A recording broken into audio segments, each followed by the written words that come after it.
You're listening to the Options Insider Radio Network, the home of the Options Podcast. For more quality options programs, visit theoptionsinsider.com or search for Options Insider Radio Network in your podcast provider of choice. Listeners can also access all of our programming through our mobile app available in the iTunes and Google Play stores. Select programs are also available via live stream at mixlr.com/options-insider.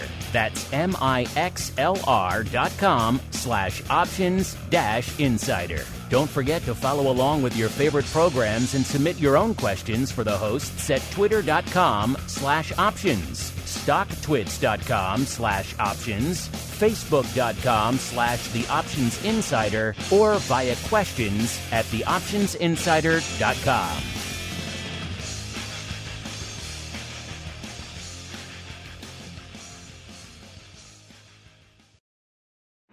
Bitcoin, Ether, Ripple, Litecoin, and more. Cryptocurrencies and other digital assets are taking the financial world by storm. This exploding market provides everything a savvy trader needs: volatility, volume, and liquidity. Provided you know how to find it. That's where we come in. Welcome to the Crypto Rundown. Each week, we'll break down the latest trading activity, trends, and developments on everything from coins to tokens, futures, and even OTC options. If it's moving the crypto markets, then you'll find it on the Crypto Rundown. This program is brought to you by Genesis Volatility, also known as GVol, home of institutional-grade crypto options analytics. Whether you're trading CeFi options or DeFi options, cryptocurrencies move. Use GVol Analytics to analyze implied volatility, model realized volatility, structure positions, and unlock alpha. For more information, visit gvol.io. That's GVOL.io. Now it's time to dive into the exploding world of cryptocurrencies and digital assets. It's time for the Crypto Rundown.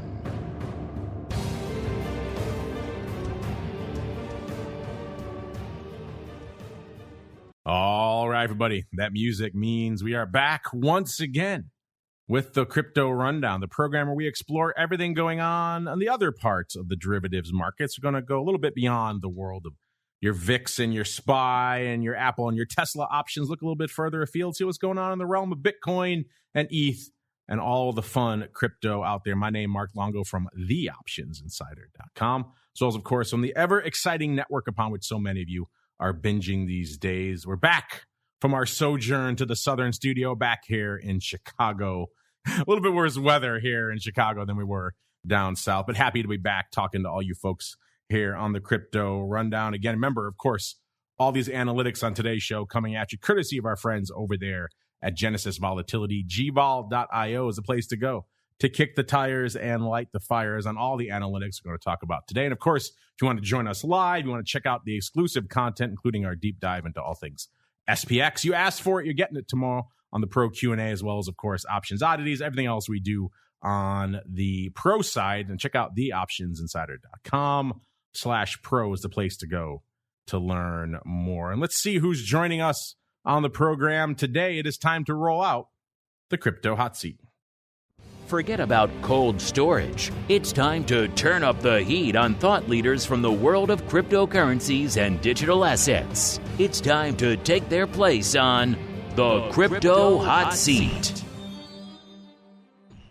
All right, buddy, welcome to the Crypto Hot Seat, the portion of the program where we roll out the hot seat and welcome on guests from throughout the world of crypto, derivatives, and indeed beyond, and proceed to pick their brains for the benefit of you, the listener. And next up in the hot seat is a newcomer to the program and indeed to the network. He is William Samasagi. He is the CEO and founder of Sazmining. William, welcome to the Crypto Rundown program. Thank you for having me. I'm excited to be here.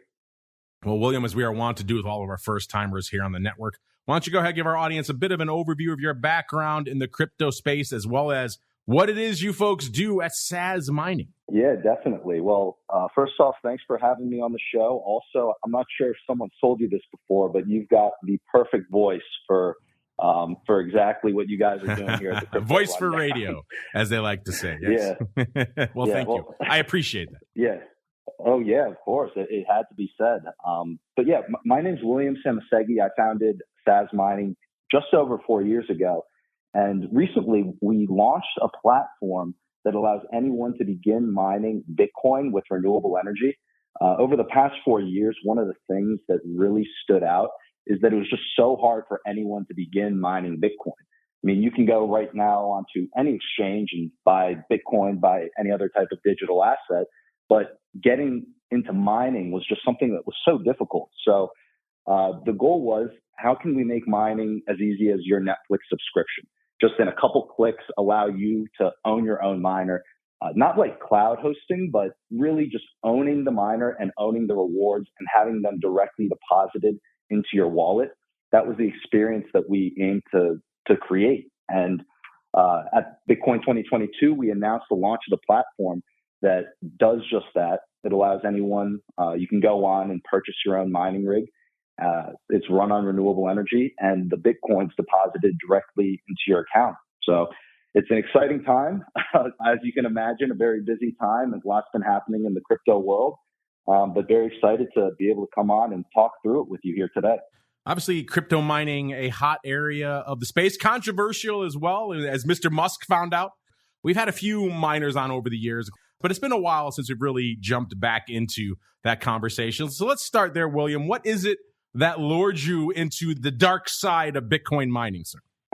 Yeah, well, I think that a great place to start is really looking at proof of work.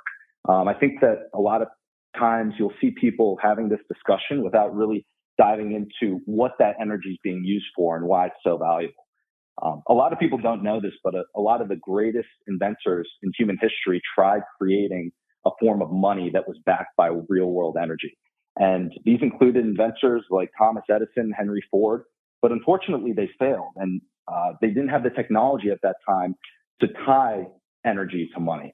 And so that's really what proof of work does and what Bitcoin does with the mining network. You have a decentralized currency that is backed by real world energy. And so that's normally where I start the conversation with mining and why the energy consumption is so important. After that, there are a lot of other pieces to the discussion, but I'm happy to pause there and, dive into whatever rabbit holes within that, within the whole discussion you want to dive into. Well, there are many rabbit holes when it comes to mining. We've heard for years that Bitcoin mining is extremely complex. It is extremely expensive to get into in terms of the acquisition of all the different technology.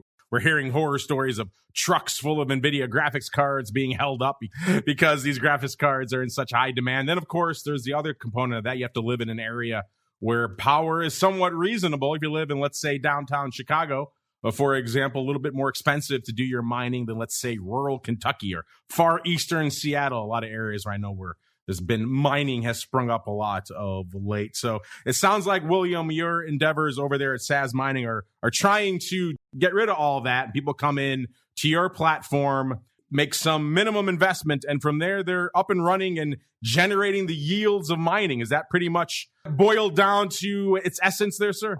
Oh, yeah, definitely. And great question there. You touched on a lot of pieces. The first piece is the energy, right? If you're paying, 20 cents per kilowatt hour in some areas of the world, you're paying a lot more to mine a Bitcoin than someone who's paying 3 cents or 5 cents. And so that's where the everyday person has a very difficult time actually beginning mining, because if you wanted to get started mining, it's very difficult for you to negotiate cheap power if you're not buying a lot of power. And so that's where, and that's what we've done with the platform, is we allow people who only have, let's say, enough money to purchase one rig to go in and become part of a larger order, so you can get cheap electricity and start mining very profitably. A lot of the times, we've seen it this past year. You see a lot of these public mining companies making a tremendous amount of money. I believe now there are just over 24 publicly traded miners, whereas a couple of years ago, there were almost none. And it's because you can make a lot of money through mining if you're able to get cheap electricity. The second piece that I'd like about your question is that you talked about the actual hardware, right? So you talked about NVIDIA graphics cards. Our focus right now is allowing you to mine with Bitcoin miners. And the big key with Bitcoin miners is you have to be able to acquisition and buy the miners, but you also want to be able to buy them at the lowest price possible.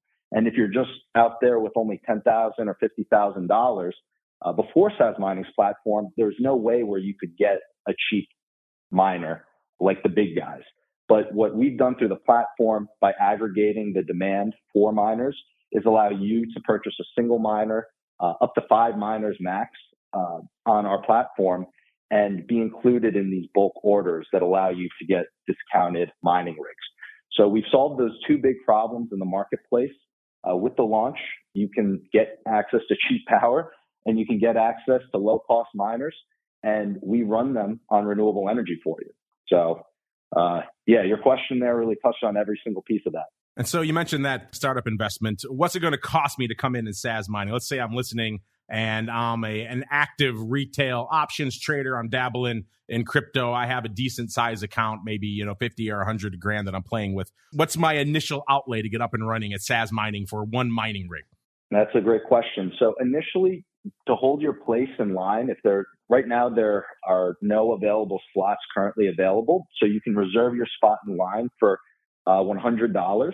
Then once the miner is ready to be purchased and put in your slot in the facility, at that point we would pass along the cost of exactly what we bought the miner for. So that's the other thing is right now it's roughly $10,000, but we're not marking up your power. We're not marking up your cost of hardware. The way that we make money is to have our interests aligned, and that's by optimizing your hash rate on the equipment and then taking a percentage of the hash rate generated by your ASIC. And so right now, the estimated cost is roughly $10,000 to get started, but that wait list is $100, and that's fully refundable if you decide not to move forward with the purchase.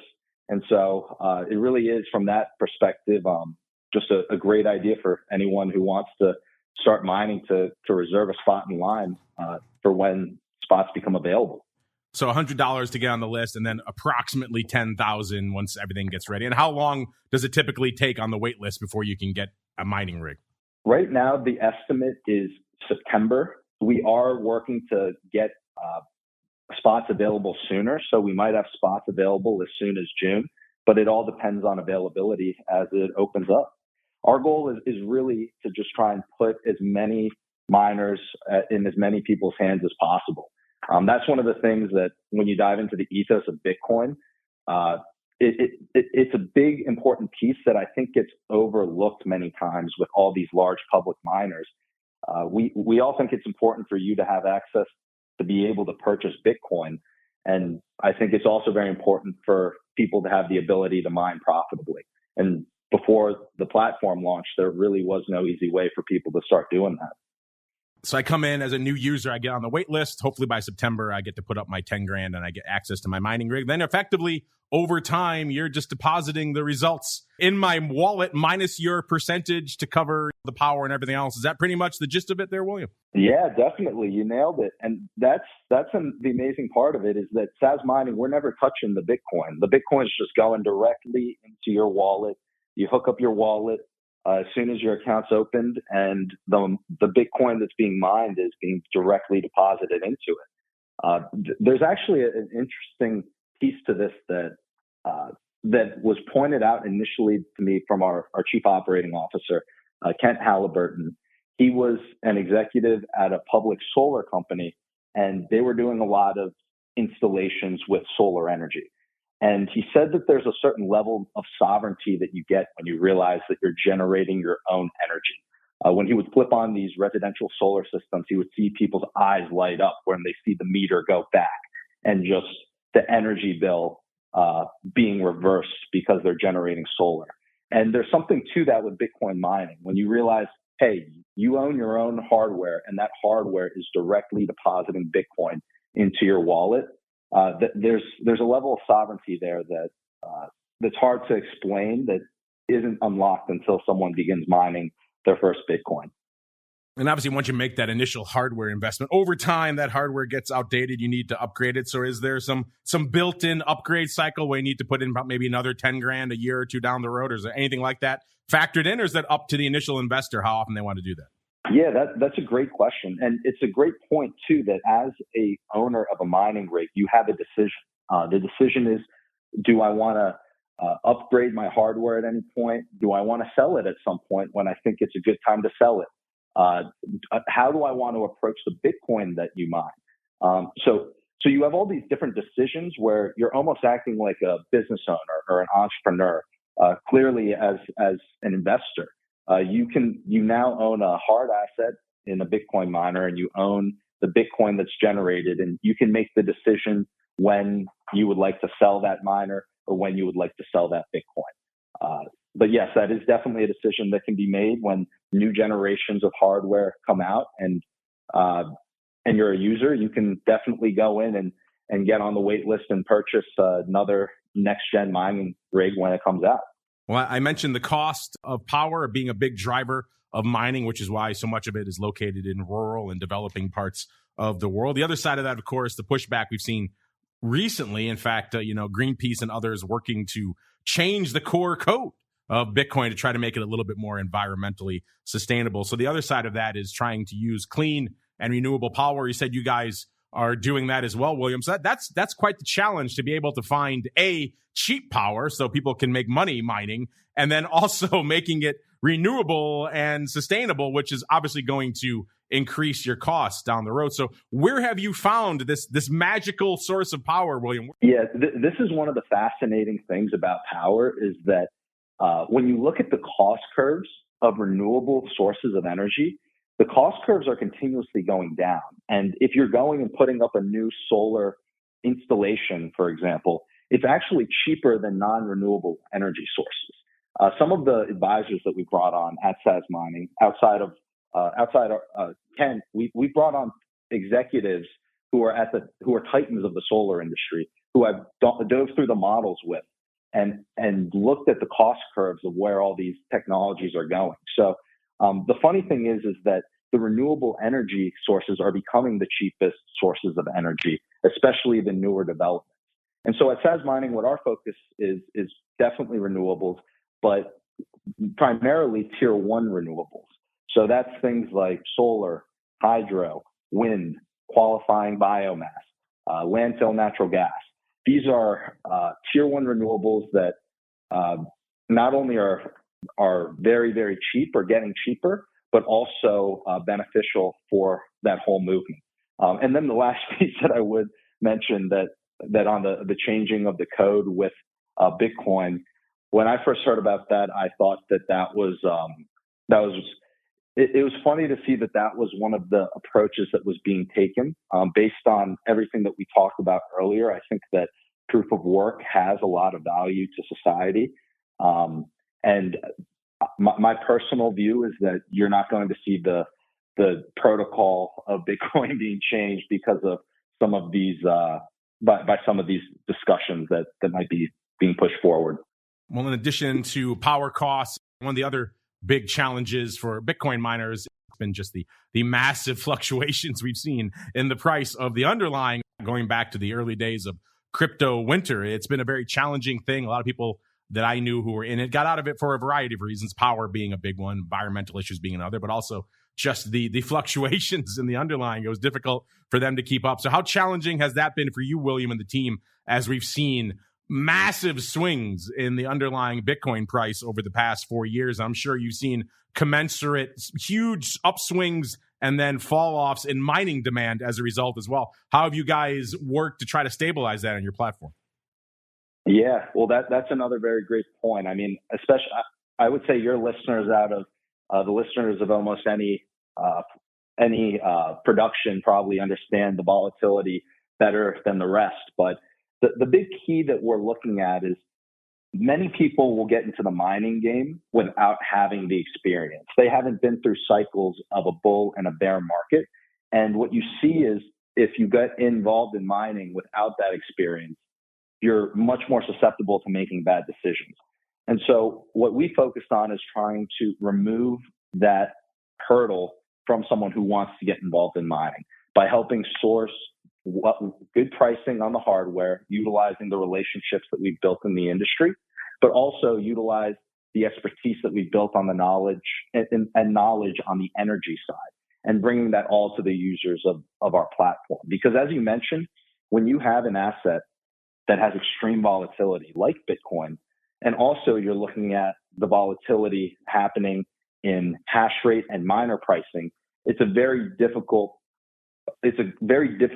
terrain for someone who hasn't been in the game for a while and understands how the mining cycles go. So our focus has been just making the right decisions, locking down contracts that are beneficial for the users, and then presenting those to the users of the platform. Well, speaking of our audience here, they're wondering the same thing I'm wondering. People always want more, William. They're hearing all this talk about Bitcoin mining, and they're wondering if they can mine anything else. Do you mine any altcoin, any ETH over there, or is it all Bitcoin all the time, William?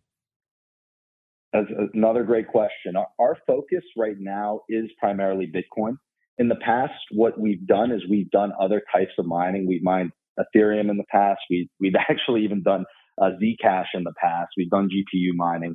And those were up and running actually in 2018.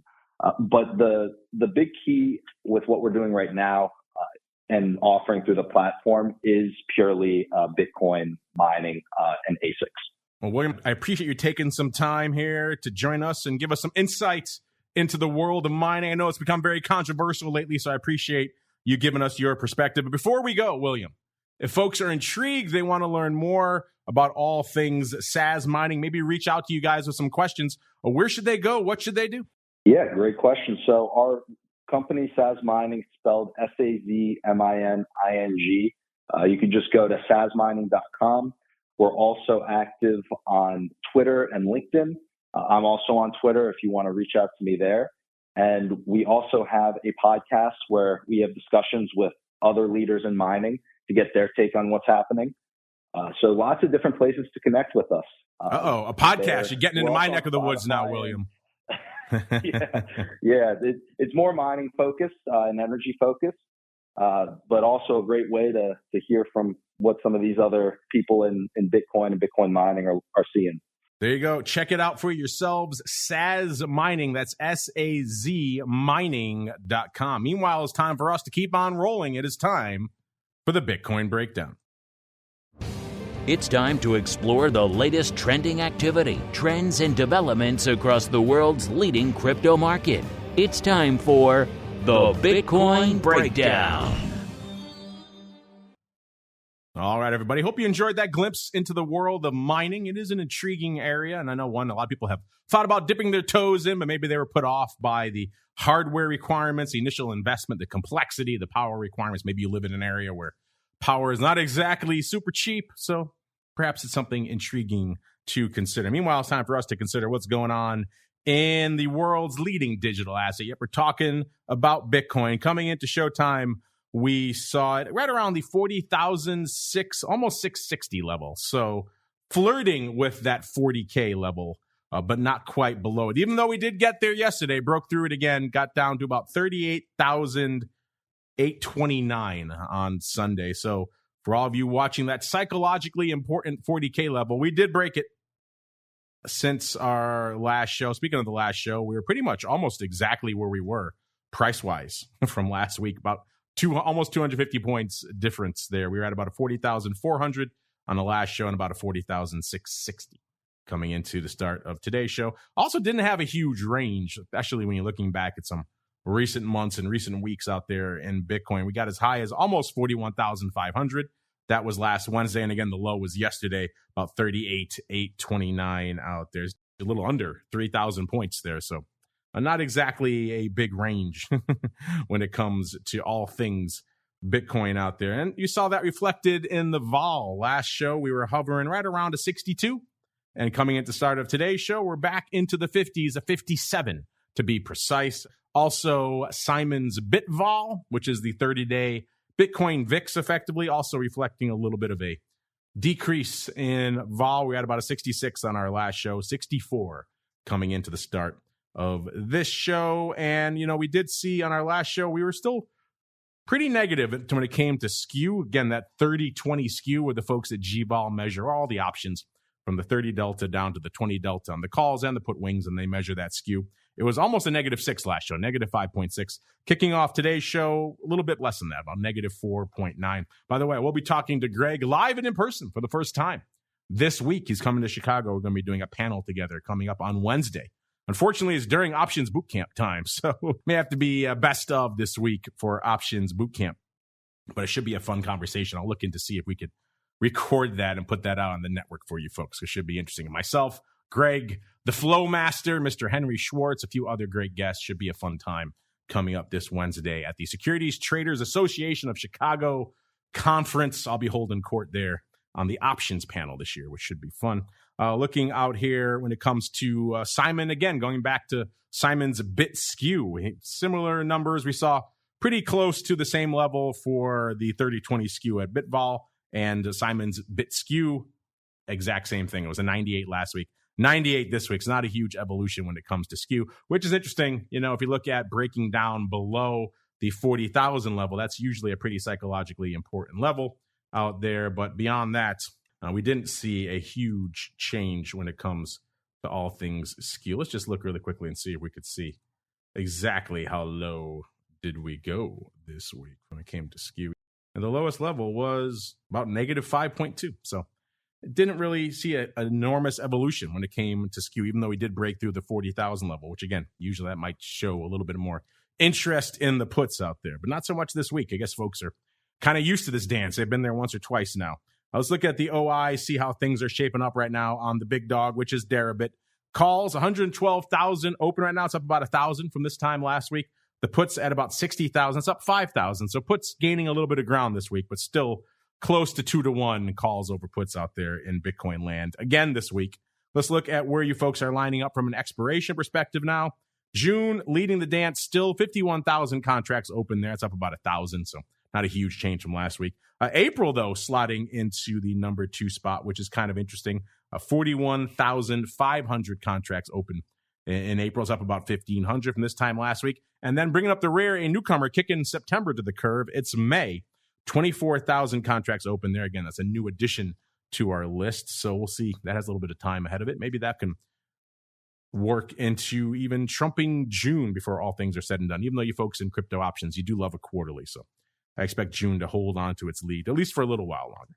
Looking out where you folks are lining up, where are the size positions in Bitcoin options right now? Let's find out. Number 5, it is the 40,000 strike that has 8,400 contracts open right now. That is a newcomer to our top 5 this week, followed by number 4, the 70,000 strikes. We're getting up there again.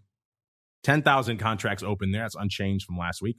Number 3, it's down to the 30,000 strike again. We're jumping all over the place. That has 11,000 contracts open there. That's up 3,000 from this time last week. It's actually tied. So numbers 3/2 are actually tied this week with the 50,000 strike, also with 11,000 contracts open there. That one's actually down 2. So that came down to the 30K strike, came up 3. They met in the middle at around 11,000 contracts open on both of those strikes. So a bit of a tie for the 2/3 spot, and holding down the top spot again this week, the 60,000 strike with 13,000 contracts open. That's unchanged from this time last week. So not a huge evolution in our size positions this week, even though a little bit of shakeup there in the middle. In terms of action this past week, it wasn't the most action-packed week, even though, again, we did break that 40K level ever so briefly.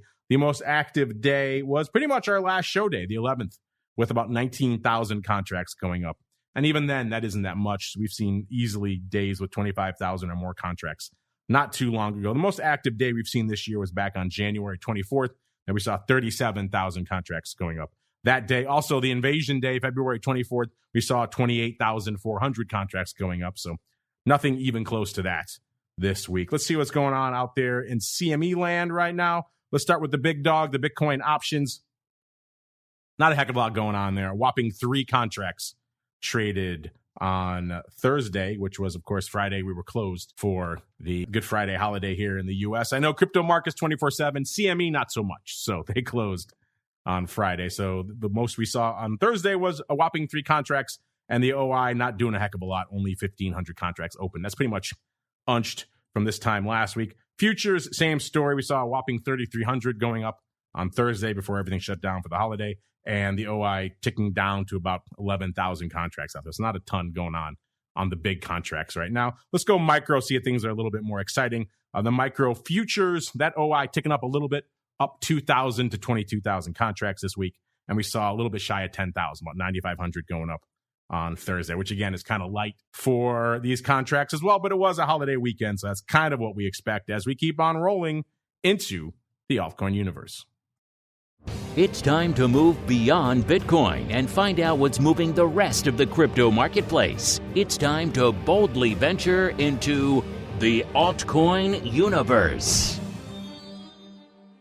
All right, everybody, welcome to the altcoin universe, the portion of the show where we go beyond the big dog, which is Bitcoin, except for right now. We break down the top 10 out here this week.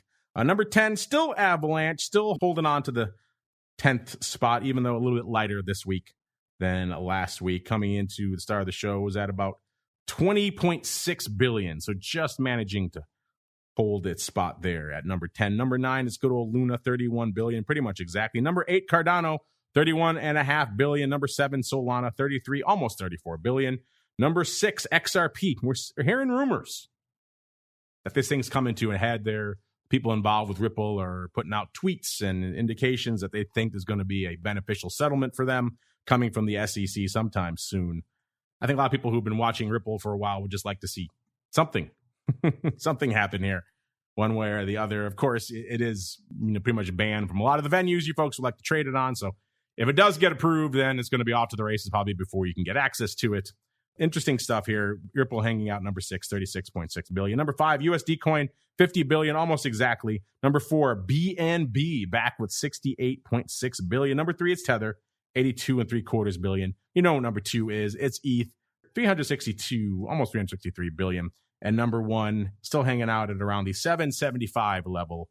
It's Bitcoin. Let's get off to the number 2, which is number 1 in a lot of your hearts, which is ETH. Unfortunately, we were talking to those miners earlier. Can't mine ETH on those rigs. All Bitcoin all the time. But ETH still hanging out at around 3,000, almost exactly at 3015 when we kicked off the show. And again, kind of similar to Bitcoin, almost exactly where we were this time last week. We were at 3020 on our last show.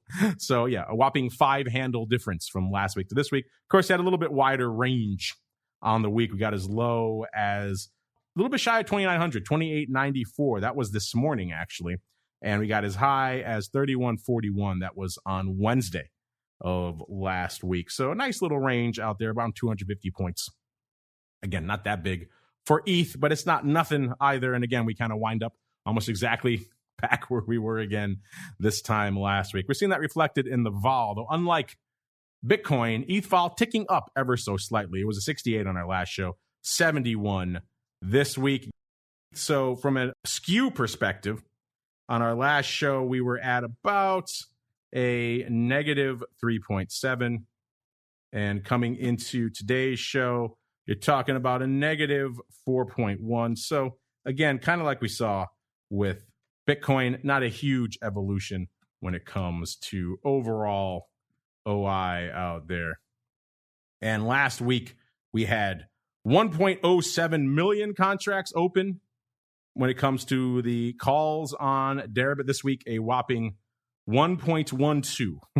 So getting about another 50 grand or so up there on Deribit this week. Not a huge bump, but it's something. It's something to ring out. Puts still lagging behind. We had 621,000 last week, 625 this week. That puts us up a whopping 4,000 contracts from where we were this time last week. And let's go dig in, see if we could find the most active day, even though, again, I put active in air quotes out here, listeners, because not a heck of a lot of action going up out here this week. Yeah, there we go. That's better. All right, let's go on out now and find the most active day. Again, I don't like notional. Notional doesn't tell us a lot. It was the same day as we saw on Bitcoin. It was the 11th. We saw 129,000 going up in terms of your retail contracts, your non-block contracts, and adding another 50,000, or excuse me, 45,000 on there when it comes to block contracts, talking 174,000 contracts, which again, not a ton, given we've seen way more than that just recently, 199,000, 204,000. We've seen far higher. 391,000 back on the 21st of January, 402,000 on January 24th. So nothing even remotely close to that ballpark out here this past week. And let's go break down where you folks are lining up from an open interest perspective out here right now, listeners.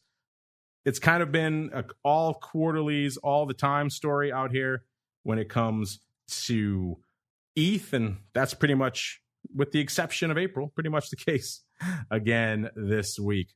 We've got June leading the dance right now with 524,000 contracts.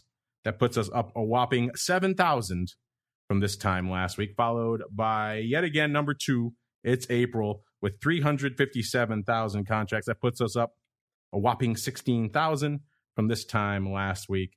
And then bringing up the rear yet again, it's September, up from about 250,000 to 275,000 contracts. It's up a whopping 24,000 contracts from this time last week. Let's go out to the top positions out there right now. We got the 5,000 strike moving up ever so slightly, moving up a whopping 1,000 contracts up to a whopping 117. That gets us to the number 1 spot here. So the 5,000 strike still holding a firm place in your hearts there, listeners, as our number 1 size ETH position. We got some close players here. Right behind it with the 4,000 strike, it has 114,000 contracts open. That's down a whopping 5,000 from this time last week. Then followed by number 3, we got the 10K strike. So it's everything close to the order of last week. There's a 5,000 strike jumping up a little bit. But other than that, we got pretty much things mostly hanging out in line. 10,000 strike number 3 with 107,000 contracts. That's up 7,000 from this time last week. Then we go out to the 20,000 contract for number 4. 99,000 contracts open there. That's unched from this time last week. And then bringing up the rear, we've got the 3,000 strike with 77,000 contracts open. That's down 6,000 from this time last week. So kind of all over the place when it comes to the strikes, the size positions over there on Derib. Let's go out to the CME ETH product, see if we can see any more action out there. And it was kind of a quiet week on the ETH front there as well. We saw 2,800 of the big ETH futures going up on Thursday, and the OI ticking down to right around 3,000, about 3,100. It's down about 500 from this time last week. Again, kind of a sleepy holiday week last week. Micro ETH futures, same deal. We saw about 19,000 going up on Thursday, and the OI also jumping up 19,000 to about 39,000. So a little bit more action out there on the micro ETH futures. Again, we're kind of waiting for the micro options on Bitcoin and Ether to really start propagating through a lot of our platforms, and we'll have a little bit more analysis of those coming on future shows, hopefully. Again, let's get out to some of the products we're keeping an eye on. The rest of the altcoin universe, XRP coming into today's show, 76.2 cents. It was about 70.6 cents last week, so actually up a little over a nickel, about 5.5 cents from this time last week. Dogecoin continues to fall by the wayside, 14 cents last week, 13.8 cents this week. Litecoin last week, 104.70. This week, 110, pretty much exactly when we kicked off the show. So kicking up a little over $5, almost $5.50. And then we got Cardano kind of hanging out close to the same level as last week. Cardano was 95 cents last week, 93, almost 93.5 cents this week. Polkadot, 17.75 last week, 18.25 this week, up pretty much half a buck. Solana, almost unched from this time last week. It was 102.67 last week, 102.02 this week, so pretty much unched. And our old friend Shiba Inu actually catching a slight bid. It was 0.000023 last week. It was 0.000025 this week. All right, everybody. That music means we've come to the end of this week's journey through the world of crypto. I want to thank our guest, William from Sazmining. Check them out if you are intrigued about all things mining. You want to put together a mining rig, but maybe you don't want all the hassles involved with it. You can learn more at Sazmining, SAZmining.com. Meanwhile, got to get on out of here. That concludes our broadcast day for today. Of course, we'll be back tomorrow. You asked for it. You're going to get it. Your SPX Deep Dive Secret Tales from the trading floor, the world of SPX. What is it? Why the heck would you want to use it?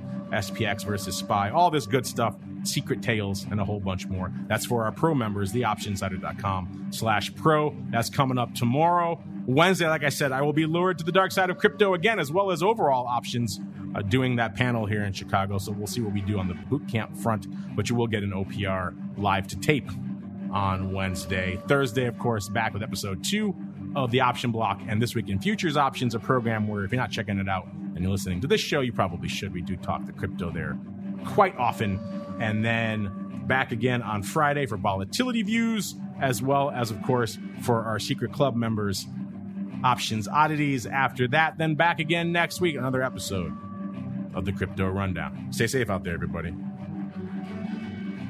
This program is brought to you by Genesis Volatility, also known as GVol, home of institutional-grade crypto options analytics. Whether you're trading CeFi options or DeFi options, cryptocurrencies move. Use GVol Analytics to analyze implied volatility, model realized volatility, structure positions, and unlock alpha. For more information, visit gvol.io. That's GVOL.io.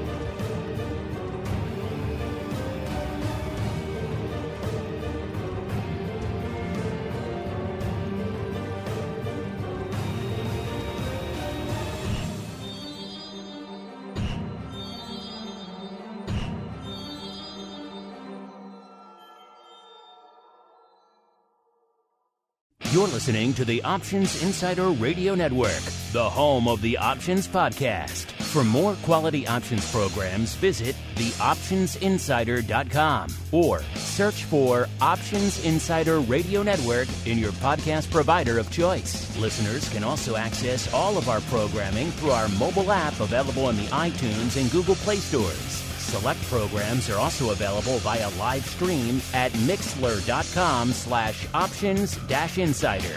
That's mixlr.com/options-insider. Don't forget to follow along with your favorite programs and submit your own questions for the hosts at twitter.com/options, stocktwits.com/options, facebook.com/theoptionsinsider, or via questions at theoptionsinsider.com.